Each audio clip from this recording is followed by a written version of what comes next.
Kenya has lost a formidable force in politics that will forever historically revered and remembered for his massive accomplishments, creating revolutions that fostered and brokered peace deals, change and freedom, and so much more in our country. Raila Odinga, who has died at age 80 while receiving treatment in India. Word on the cab had it that, he had died, even, let's say, several weeks ago.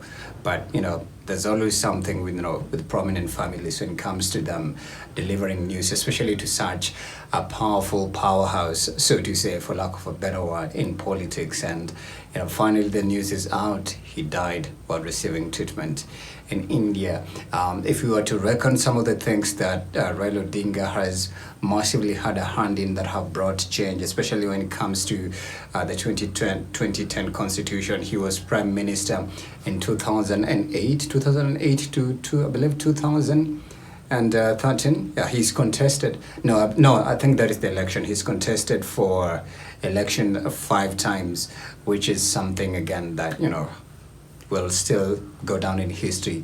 He will be remembered as a president who never became the president, and that's something as well to just dig in and absorb as we go through our lives right here in Kenya. Raila Odinga has always had a Midas touch, especially when it comes to resolving issues of the people, and his, let's say, there's so many names that he's been given, but his blueprint will go down as a man who brought the handshake and fostered harmony and peace.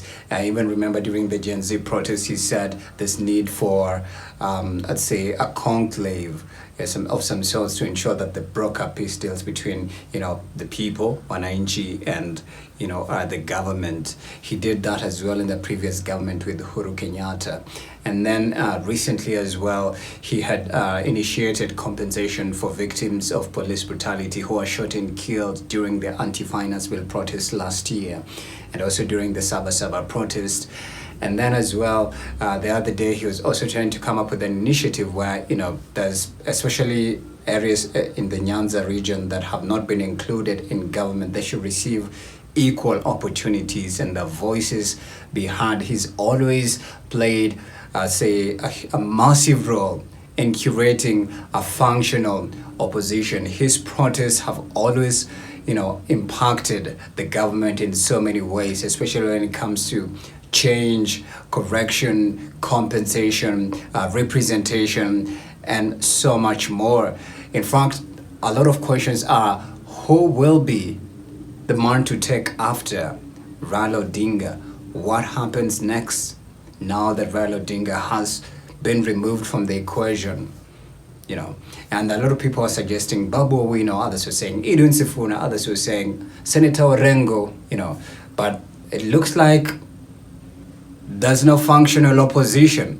And since when he had brokered that peace deal with Ruto, a lot of people are saying he joined government, so there was no opposition. Anyways, if you see people like Kalonzo Musyoka, Eugene Wamalwa, Rigathi Gachagua, Martha Karua, and so many more on that side, it doesn't really sound like a strong opposition anyways. But yeah, I think for now, let's just ponder on this moment and let's take it slowly. All we can say is condolences go to the friends and family of former Prime Minister Raila Odinga, who has left us to be with the Most High at crossroads. And rest in peace. Our country now is in mourning, just several days ahead of Mashujaa Day, which is just, I believe, 3 or 4 days ahead, which is now probably to be a day to remember Raila Odinga as a Shujaa who lived his life for others and impactfully had a touch in Kenyan politics and will be forever historically